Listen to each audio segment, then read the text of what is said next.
मंडळी, तर आज आपण बनवणार आहोत पोह्याचा चिवडा. तर आपण इथे पहिल्यांदा घेतलेली आहे मोहरी, जिरे, शेंगदाणे, हिरवी मिरची, कढीपत्ता, कोथिंबीर, पोहे, हळद आणि मीठ. मंडळी, आजच्या रेसिपीला आपण सुरुवात करूया. पहिल्यांदा आपण पोहे कुरकुरीत होण्यासाठी ते भाजून घेऊया.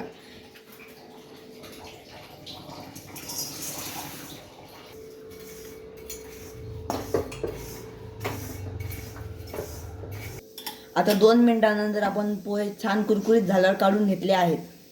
आता आपण कढईमध्ये 2 पळ्या तेल तापायला ठेवलं होतं. आता तेल चांगलं तापलेलं आहे. आता आपण त्याच्यात 1 चमचा मोहरी टाकूया.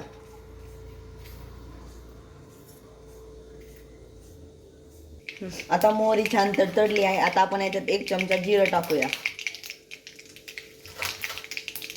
आता जिरे आणि मोहरी टाकल्यानंतर आपण त्याच्यात कढीपत्ता टाकूया. आता याच्यात आपण मिरची टाकूया.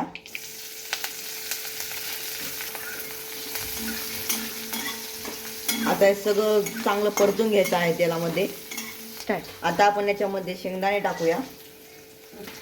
आता शेंगदाणे चांगले तेलात परतून घ्यायचे आहेत आपल्याला.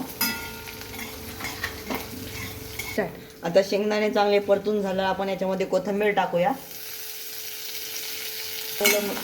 परतून घ्यायचे. आता आपण याच्यामध्ये अर्धा चमचा हळद टाकूया. आता आपण याच्यामध्ये चवीनुसार मीठ घालूया. आता आपण फोडणीमध्ये भाजलेले पोहे टाकूया आणि हे सर्व एकत्र करून घेऊया. आता 2 मिनिटांनंतर पोह्याचा चिवडा आपण चांगला परतून घेतलेला आहे. आता याला गॅस बंद करून थोड्या थंड करण्यासाठी ठेवून द्यायचा आहे आणि मग तो खाण्यासाठी रेडी आहे. आता पोह्याचा चिवडा खाण्यासाठी तयार आहे. जर व्हिडिओ आवडला असेल तर आमच्या चॅनलला लाईक करा, सबस्क्राईब करा आणि शेअर करा.